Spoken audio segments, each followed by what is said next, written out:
Hey everyone, कैसे हैं आप सब। आई होप आप सभी लोग बहुत अच्छे होंगे और आपकी पढ़ाई भी काफ़ी अच्छी चल रही होगी।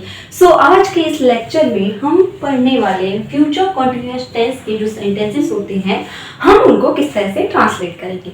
इसके पहले के वीडियोस अगर आपने नहीं देखे हैं तो उनको जरूर देखिएगा, क्योंकि जब आप बेसिक से सारी चीज़ों को पढ़ेंगे तो आपको सारी चीज़ें क्लियर होंगी और आपको कोई भी कंफ्यूजन नहीं होगी। सो अगर मैं बात करूँ फ्यूचर कॉन्टिन्यूअस टेंस की,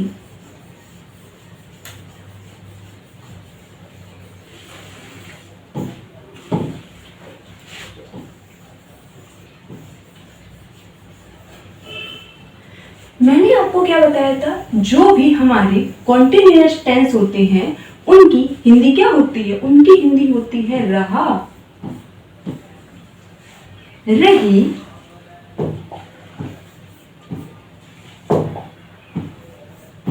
या फिर रहे। ऑलराइट, और क्योंकि हम फ्यूचर की बात कर रहे हैं तो हो जाएगा होगा, होगी, या फिर होंगे। यानी कि फ्यूचर के सेंटेंस में एंड में गा आना चाहिए। आप इस चीज को इस तरह से भी लिख सकते हो, रहेगा, रहेगी एंड रहेंगे। ऑलराइट, सो ये तो हो गई हमारी पहचान। कॉन्टिन्यूअस टेंस की पहचान क्या होती है, रहा, रही, रहे। और फ्यूचर टेंस की पहचान क्या होती है, एंड में गा आता है। तो फ्यूचर कॉन्टिन्यूअस टेंस की जो पहचान होगी वो हो जाएगी रहेगा, रहेगी, रहेंगे, या फिर रहा होगा, रही होगी, रहे होंगे। जब हिंदी सेंटेंसेस के एंड में ये सारी चीजें आपको देखने को मिलती हैं तो इससे हमें पता चल जाता है कि जो सेंटेंस है वो हमारा फ्यूचर कॉन्टिन्यूअस टेंस का सेंटेंस है। ऑलराइट, अगर मैं इसके स्ट्रक्चर की बात करूं तो हमने पढ़ा है, अब तक तो आपको याद भी हो गया होगा, किसी भी सेंटेंस का जो सिंपल स्ट्रक्चर होता है वो क्या होता है, subject plus helping verb plus verb and then object. क्योंकि यहाँ पर हम कॉन्टिन्यूअस टेंस की बात कर रहे हैं और हमें पता है जो भी कॉन्टिन्यूअस टेंस होता है उसमें हम क्या करते हैं, उसमें हम वर्ब की आईएनजी फॉर्म का यूज करते हैं। ऑलराइट, दूसरी चीज फ्यूचर कॉन्टिन्यूअस की पहचान के बारे में मैंने आपको बताया था। फ्यूचर कॉन्टिन्यूअस की जो पहचान होती है वो होती है will oblique shall plus be. Alright, so हमारा स्ट्रक्चर क्या हो गया, subject plus will oblique shall plus be, be वाली वर्ब एंड देन वर्ब की ING form and then object. Alright, अगर मैं नेगेटिव सेंटेंसेस की बात करूं तो नेगेटिव सेंटेंसेस में हम क्या करते हैं, सेकेंड के बाद नॉट लगा देते हैं। ये रहा फर्स्ट नंबर, ये रहा सेकेंड नंबर। इसके बाद जब हम नॉट लगा देंगे तो हमारा स्ट्रक्चर कुछ इस तरह से हमें दिखने लगेगा।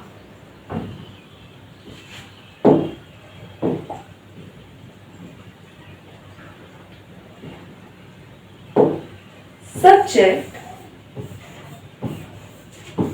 Plus will oblique shall, not कहां लगाते हैं, सेकेंड के बाद, then not, then be, then verb की आईएनजी फॉर्म, देन ऑब्जेक्ट। अब अगर सेंटेंस हमारा इंट्रोगेटिव हो तो हम क्या करते हैं, सेकेंड को उठाकर आगे ले आते हैं। सेकेंड को उठाकर आगे ले आते हैं तो हमारा जो स्ट्रक्चर है वो कुछ इस तरह से हो जाएगा, will oblique shall plus subject plus be plus verb की ING form plus object and then mark of interrogation या फिर क्वेश्चन मार्क। अब अगर सेंटेंस में हमें प्रश्नवाचक शब्द देखने को मिल रहा है तब हम क्या करते हैं, इस सेकेंड को उठाकर आगे ले आते हैं और इससे भी पहले क्वेश्चन वर्ड लिख देते हैं। तो जो हमारा स्ट्रक्चर है वो हमारा कुछ इस तरह से हो जाएगा।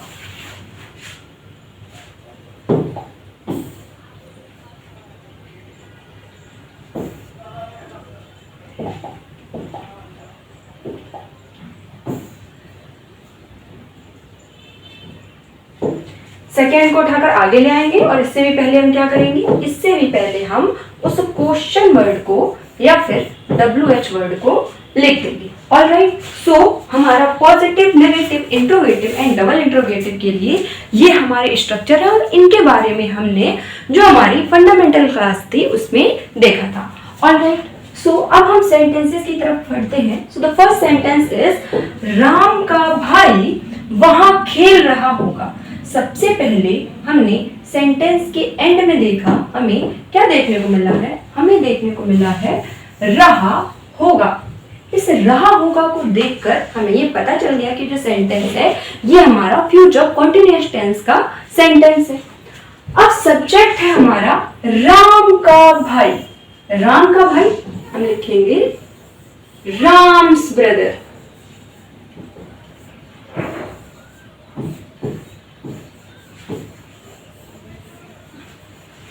जब भी हम किसी नाउन के साथ अपॉस्ट्रोफी एस लगा देते हैं तो इसका मतलब ये होता है गाइस कि ये हमें का, की या फिर के का सेंस देता है और साथ ही ये हमें पोजेशन भी बताता है।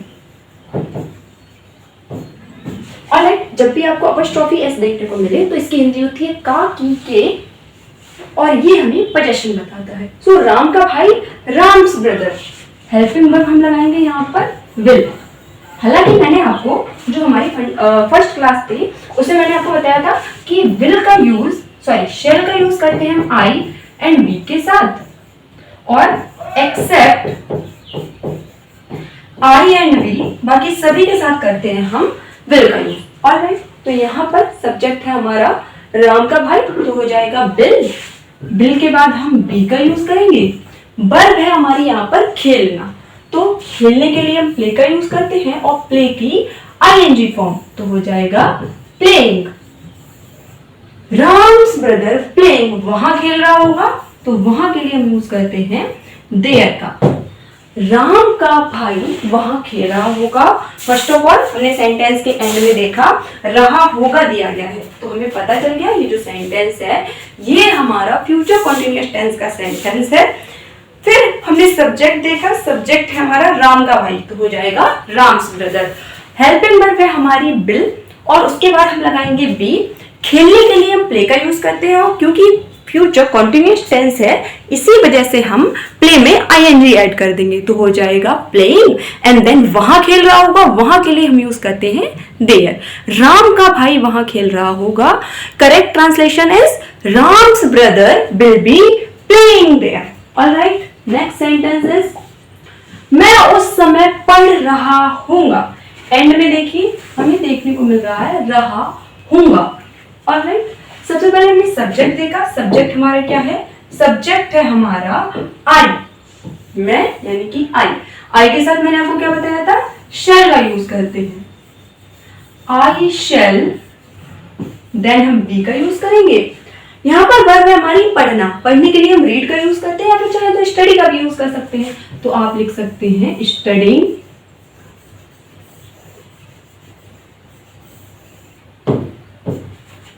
या फिर reading.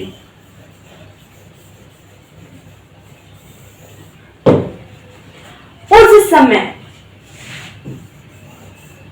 At that time.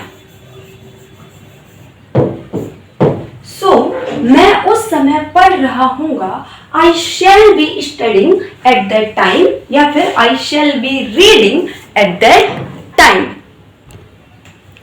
Next sentence is चपरासी उस समय घंटी नहीं बजा रहा होगा।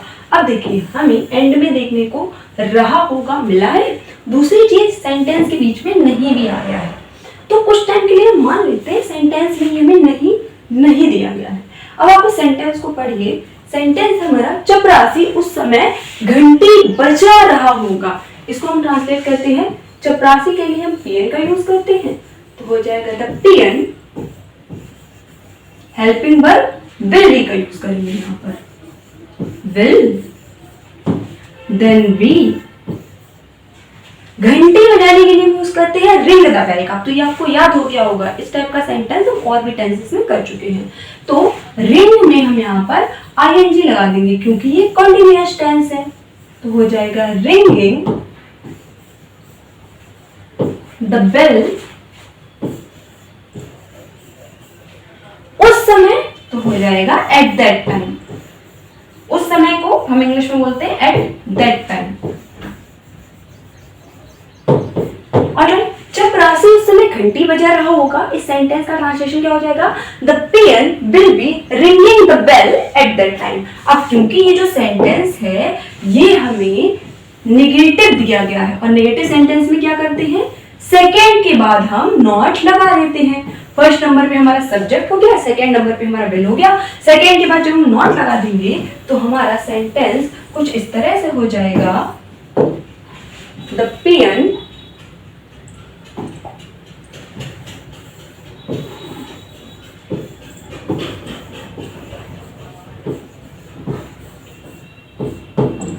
will not be ringing the bell at that time. All right. Next sentence is माली पौधों को पानी नहीं देता रहेगा। अब देखिए यहाँ पर रहेगा आ गया है, या तो रहा होगा आएगा या फिर रहेगा आ जाएगा। All right. हमें पता चल गया जो सेंटेंस है हमारा फ्यूचर कॉन्टिन्यूअस टेंस का सेंटेंस है। सब्जेक्ट है हमारा यहाँ पर माली। माली के लिए हम गार्डनर का यूज करते हैं, द गार्डनर।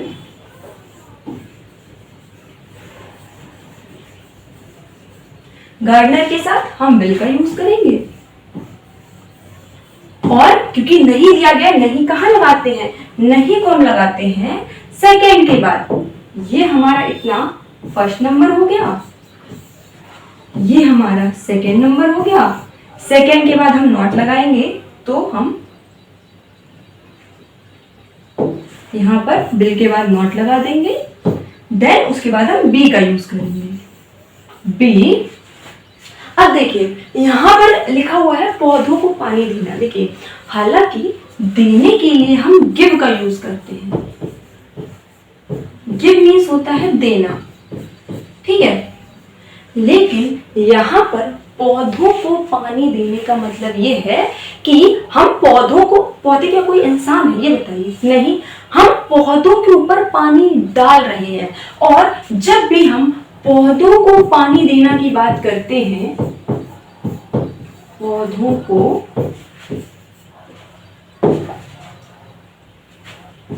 पानी देना, उस टाइम पर हम गिव का यूज नहीं करते हैं, उस टाइम पर हम यूज करते हैं वाटरिंग द प्लांट या फिर वाटर द प्लांट।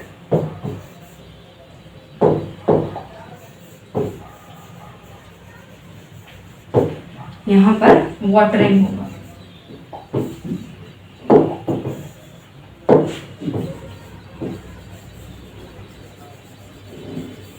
ऑलराइट, तो याद रखिएगा जब भी हम पौधों को पानी देने की बात करते हैं वहां पर हम वाटरिंग द प्लांट्स का यूज करते हैं, गिव का यूज नहीं करते हैं।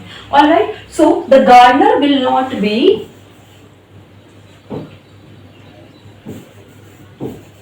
watering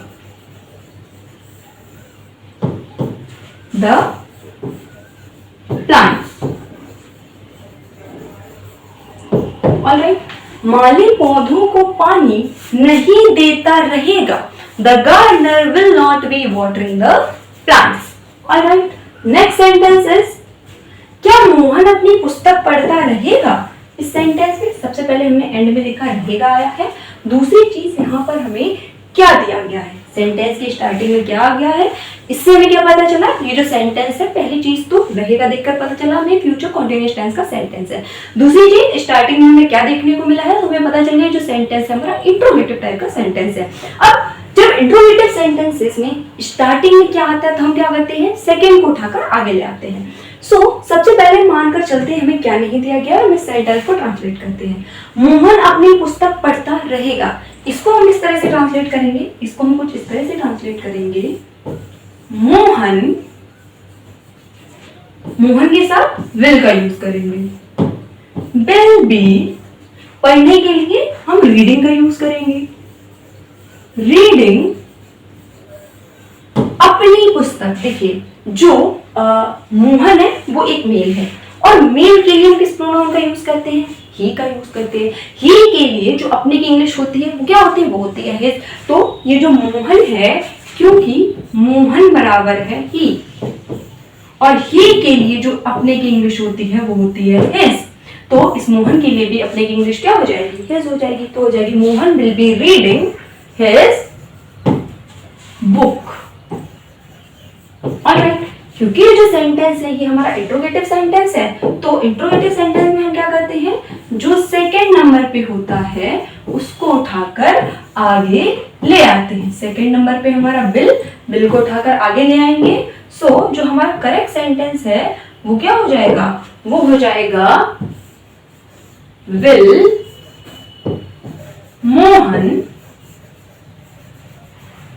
बी रीडिंग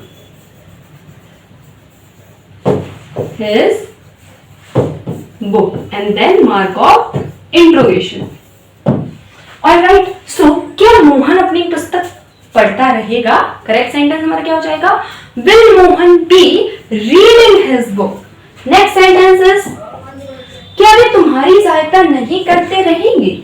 एंड में हमने देखा रहेंगे आया है, सेंटेंस में हमें नहीं भी दिया गया है और क्या भी दिया गया है। कुछ टाइम के लिए हम क्या को छुपा लेते हैं? अब हम सेंटेंस को पढ़ते हैं, वे तुम्हारी सहायता नहीं करते रहेंगे। इसको हम कुछ इस तरह से ट्रांसलेट करेंगे, वे के लिए हम यूज करेंगे दे का, दे के साथ हम यूज करते हैं विल का, और क्योंकि नहीं आया है तो सेकंड के बाद नॉट लगा देंगे। ये हमारा फर्स्ट नंबर हो गया, ये हमारा सेकंड नंबर हो गया। सेकंड के बाद नॉट लगाएंगे तो हो जाएगा विल नॉट, देन हम बी का यूज करेंगे, देन हम वर्ब की आईएनजी फॉर्म का यूज करेंगे। हमारी वर्ब क्या है? सहायता करना। सहायता करने के लिए हम हेल्प का यूज करेंगे और आईएनजी फॉर्म लगाएंगे तो क्या हो जाएगा? Helping.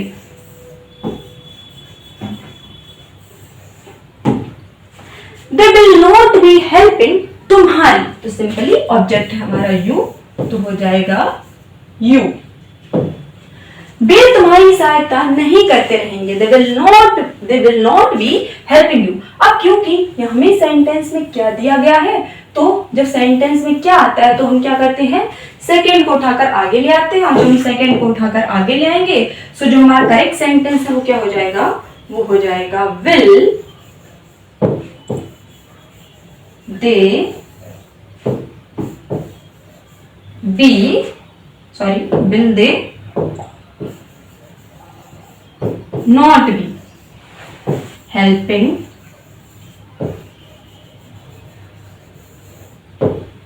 you, and then mark of interrogation। So क्या वे तुम्हारी सहायता नहीं करते रहेंगे? करेक्ट सेंटेंस हो जाएगा हमारा will they not be helping you। Next sentence is, तुम कल कहाँ खेल रहे होगे? एंड में देखिए, एंड में हमें दिया गया है रहे होगे, और इस टाइम पर हमें सेंटेंस के बीच में प्रश्नवाचक शब्द देखने को मिला है। अब हम क्या करेंगे? अब हम कुछ टाइम के लिए मान लेंगे कि क्वेश्चन वर्ड हमें नहीं दिया गया है, हम सेंटेंस को पढ़ेंगे। तुम कल खेल रहे होगे, इस सेंटेंस को हम ट्रांसलेट करेंगे। जब हम इस सेंटेंस को ट्रांसलेट करेंगे तो वो कुछ इस तरह से करेंगे, सब्जेक्ट है हमारा तुम के लिए यू का यूज करेंगे, देन हेल्पिंग वर्ब है हमारी विल, यू के साथ हम विल का यूज करते हैं, देन हम बी का यूज करेंगे, देन हम वर्ब की आईएनजी फॉर्म का यूज करेंगे। वर्ब हमारी क्या है? खेलना, यानी कि प्ले, तो हो जाएगा प्लेइंग।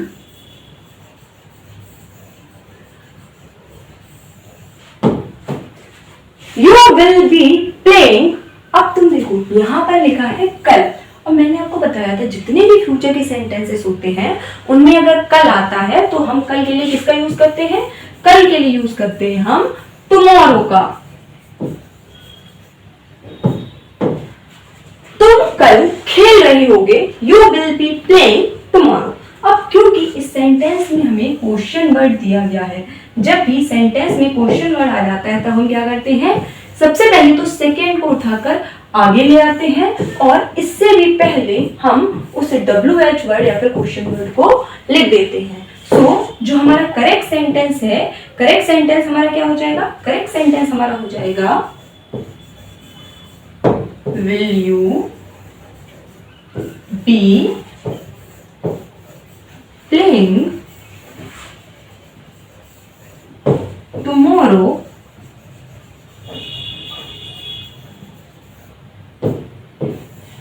एंड इसके भी आगे क्वेश्चन वर्ड, क्वेश्चन वर्ड है हमारा कहाँ, कहाँ के लिए हम वेयर का यूज करते हैं। सो जो हमारा करेक्ट सेंटेंस है, तुम कल कहाँ खेल रहे होगे, क्या हो जाएगा? Where will you be playing tomorrow. Alright, next sentence is वह लड़की गीत क्यों नहीं गा रही होगी। अब आप इस सेंटेंस में देखिए, एंड में आया है रही होगी, हमें नहीं भी दिया गया है और बीच में हमें प्रश्नवाचक शब्द भी दिया गया है। कोई भी हमें डरने की जरूरत नहीं है, इस सेंटेंस को हम बहुत ही आसानी से ट्रांसलेट करेंगे। कैसे करेंगे, चलिए देखते हैं। सबसे पहले हम ये मान लेंगे कि जो क्यों है, हमें क्यों नहीं दिया गया। ठीक है, अब हम सेंटेंस को पढ़ते हैं। वह लड़की गीत नहीं गा रही होगी।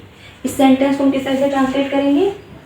वह लड़की, वह के लिए हम इसका यूज करते हैं, दैट का यूज करते हैं, तो हो जाएगा that girl. Helping verb that girl के साथ हम क्या लगाएंगे? विल। नॉट कहाँ लगाते हैं हम? नॉट हम लगाते हैं हमेशा सेकेंड के बाद। ये फर्स्ट नंबर पे ये पूरा हमारा सब्जेक्ट है, सेकेंड नंबर पे हमारा विल है, सेकेंड के बाद जब हम नॉट लगा देंगे तो क्या हो जाएगा? हो जाएगा हमारा विल नॉट, देन हम बी का यूज करेंगे। देन हमारी वर्ब है गाना गाना। गाना गाने की जो इंग्लिश होती है वो होती है सिंग, क्योंकि हम कॉन्टिन्यूअस टेंस पढ़ रहे हैं तो हो जाएगा singing. That girl will not be singing the song. Alright, क्योंकि जो सेंटेंस है ये हमारा इंट्रोगेटिव टाइप का सेंटेंस है, हम क्या करेंगे? सेकेंड को उठाकर आगे ले आएंगे और इससे भी पहले जो हमारा WH वर्ड या क्वेश्चन वर्ड दिया गया है उसको हम लिख देंगे। तो जो हमारा करेक्ट सेंटेंस है वो क्या हो जाएगा? Will that girl, सबसे पहले हमने क्या किया? सेकेंड को उठाकर हम आगे ले आए। Not be singing the song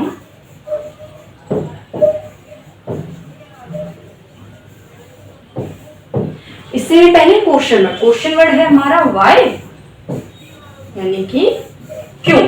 सो वह लड़की गीत क्यों नहीं गा रही होगी। करेक्ट सेंटेंस हमारा क्या हो जाएगा? Why will that girl not be singing the song. Alright, so ये था हमारा ओवरऑल सेशन का। जितने भी मैंने सेंटेंसेस आपको कराए हैं उन सभी सेंटेंसेस की आपको मिनिमम 2 टाइम्स प्रैक्टिस करनी है और खुद से करनी है। जितना ज्यादा आप लिखोगे, जितना ज्यादा आप लिख लिख के सेंटेंसेस को ट्रांसलेट करोगे, उतनी ही आपको आसानी होगी और धीरे धीरे करके आप हर टेंसेस को, किसी भी सेंटेंस, किसी भी टेंस का सेंटेंस हो आप उसे ट्रांसलेट करोगे। देखो टेंसेस हमने सीख लिए हैं, टेंसेस हमें आ जाते हैं, 2 और हमारे टेंसेस बचे हैं, future perfect and future perfect continuous. ठीक है, हमने टेंसेस सीख लिए हैं। अब आपको प्रॉब्लम पता है कहाँ आएगी? प्रॉब्लम आएगी आपको वोकैबुलरी में। आपको टेंसेस पहचानना आ गया है, अब आपको टेंसेस में ट्रांसलेट करना भी आ गया है। अब जो चीज बची है वो है वोकैबुलरी। अब वोकैबुलरी कैसे इंप्रूव होगी? वो ऐसे इंप्रूव होगी, आप ज्यादा से ज्यादा नए नए सेंटेंसेस को ट्राई करो, खुद से सेंटेंस बनाने का ट्राई करो, उसको ट्रांसलेट करो। और जब आप ऐसा करोगे, नए नए सेंटेंसेस को देखोगे और उन सेंटेंसेस में जो मीनिंग आएगी आपको नहीं पता है, अपनी एक नोटबुक बना लो, उस नोटबुक में जितने भी हार्ड मीनिंग है लिखते जाओ। क्योंकि देखो वोकैबुलरी एक ऐसी चीज है जिसका कोई अंत नहीं है। आप कितना भी पढ़ लो, कितना भी पढ़ लो, आप दुनिया में सारे वर्ड तो कवर नहीं कर पाओगे ना। लेकिन अगर आप रेगुलरली मेहनत करोगे, रेगुलरली प्रैक्टिस करोगे, तो बहुत सारे ऐसे वर्ड हैं जो आप सीख जाओगे और डेली प्रैक्टिस कर करके वो चीज़ें आपको याद भी रहेंगी, और जब आपकी स्टोरी आएगी आपके एग्जाम में आप उसको बहुत अच्छे से ट्रांसलेट कर लोगे। क्योंकि स्टोरी में केवल इस चीज़ का रोल नहीं होता है कि हमारे टेंसेस क्या हैं, हमें पार्ट ऑफ स्पीच भी पता होना चाहिए, हमें टेंसेस भी पता होने चाहिए, हमारी वोकेबलरी भी अच्छी होनी चाहिए। जब ये सारी चीज़ें मिलती हैं, और खासकर हमारा कॉन्टेक्स्ट अच्छा होना चाहिए, ये सारी चीज़ें मिलकर ही हमारी स्टोरी को अच्छा बनाती है और हम अच्छे से स्टोरी को ट्रांसलेट कर पाते हैं। और अगर वीडियो पसंद आया हो तो इसको लाइक, सब्सक्राइब, शेयर जरूर करें। Facebook page UP board 7th house को जरूर फॉलो करें, और इंस्टाग्राम आईडी 7th हाउस को भी फॉलो करें। और have a wonderful day. Thank you so much.